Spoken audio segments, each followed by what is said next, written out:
No matter how hard you try, there are some elements of our lives over which we have absolutely no control. And that was brought home to us in the 70s by that old redhead Mother Nature.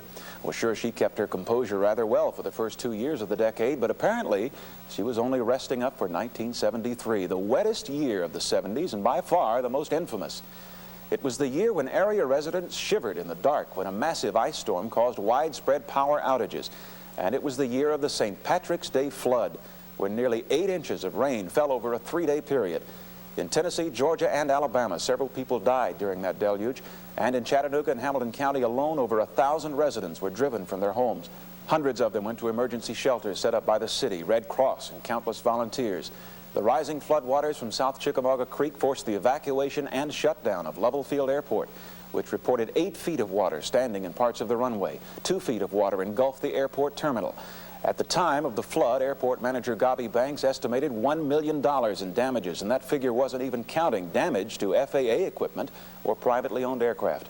It would be 4.5 days before air traffic resumed. Citywide, losses totaled over $35 million, the hardest hit area being Brainerd. Homes within the floodplain were engulfed by the rising waters that covered 1/5 of the metro area. Scenes like this at Kmart on McBrien Road, Red Food Store on Wilcox Boulevard, and McDonald's on Ringgold Road offer silent testimony to the devastation. Ironically, a boat show was being held at Eastgate Mall the weekend of the flood. Within days, federal officials swarmed into the tri-state area to survey the damage. The result? Chattanooga and other cities were declared disaster areas. Federal funds were made available for the tedious task of rehabilitation. The ounce of prevention would not come to Chattanooga until the end of the decade with construction of a levee and flood control project for South Chickamauga Creek. That project is slated for completion in 1980. In 1974, it was wind, not rain, that made the news as the largest outbreak of tornadoes in U.S. history raked the eastern part of the nation. Hamilton County escaped with minor damage, but Bradley County was a different story. Two tornadoes hit Cleveland within the same day and did quite a bit of damage.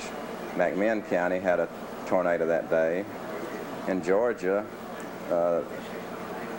Dade County had a small tornado around Wildwood, and Whitfield County had a tornado. And of course, you know, over in Alabama they had some really major tornadoes that caused a tremendous amount of damage. There was no breather for the weather-weary in 1975 as heavy rains and wind, airmailed by Hurricane Eloise, snapped power poles and uprooted trees. Flash flooding was common in the low-lying areas, with many streets closed or blocked by the rising waters. As a precautionary measure, city officials closed the Walnut Street Bridge for fear that strong winds would place too much strain on the aging span over the Tennessee River. 1976 brought us the coldest temperatures in 100 years. And the extremes followed us into 1977. In January, we saw our first snowfall in several years, and sub-freezing temperatures caused such power overloads that 1,500 families were left in the dark. February brought us the deepest snowfall of the decade, when nearly 9 inches covered the ground during a 2-day period.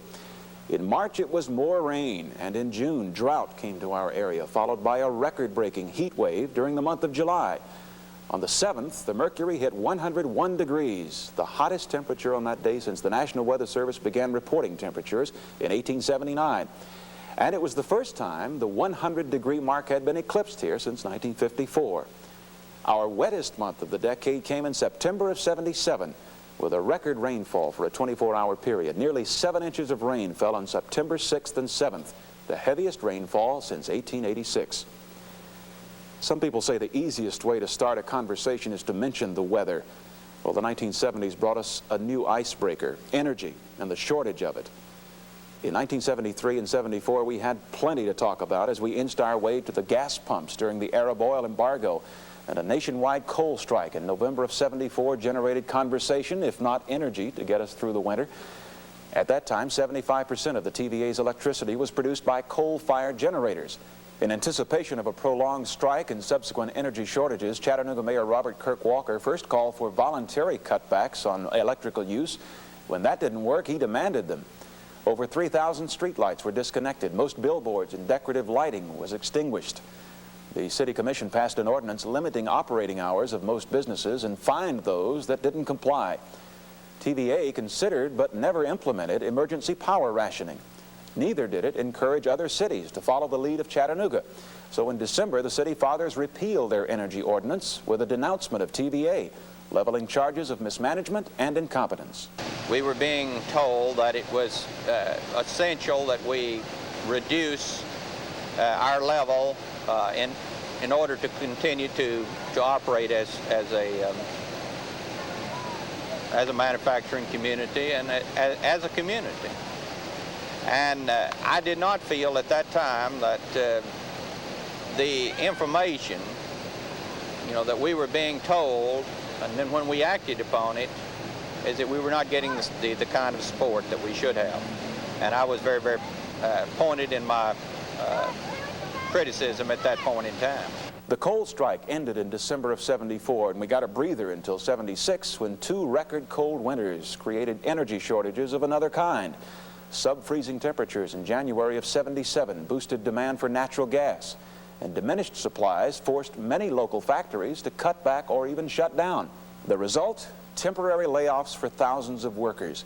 And the impact was even more widespread. The majority of schools heated by natural gas closed their doors until warmer weather arrived. In 1979, traffic came to a standstill once again as gasoline shortages, blamed on interruptions of oil flow from Iran, caused inflated prices and discontent among independent truckers. The bottom line was a strike by those truckers, blockades of distribution centers, panic buying by consumers, and even more critical shortages of gasoline. How would you compare the 2 oil crises we have had? '73 Arab oil embargo didn't help us any. We had one recently. Which was worse as far as tourism? Oh, we'll take the '73 any day because it happened in the off-season, and we were able to recover by the time our season began. This time, it was much more pronounced. In fact, we're still suffering from it, starting with the national publicity generated by the California shortage, which had nothing to do with this part of the country, and yet it scared people to death, and they stayed home.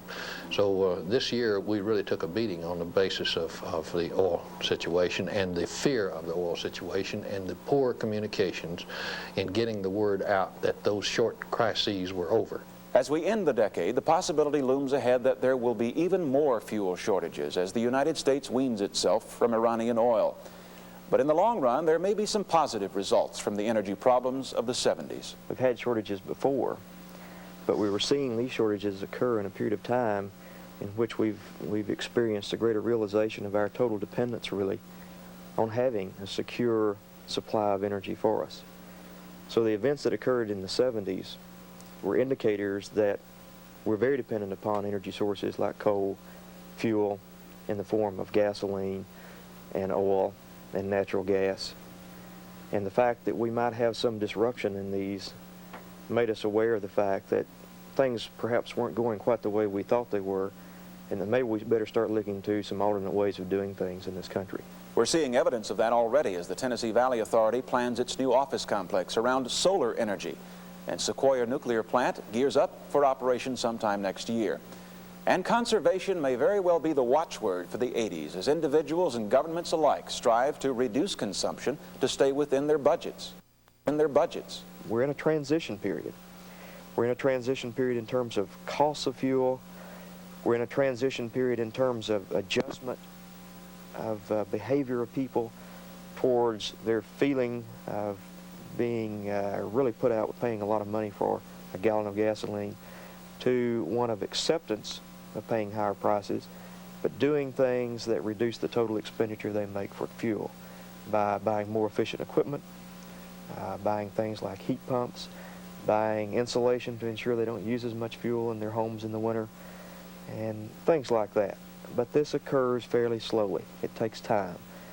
10 to 20 years from now, we'll be much more efficient in the way we use energy, even though total cost that we're paying for that energy probably will not have been reduced.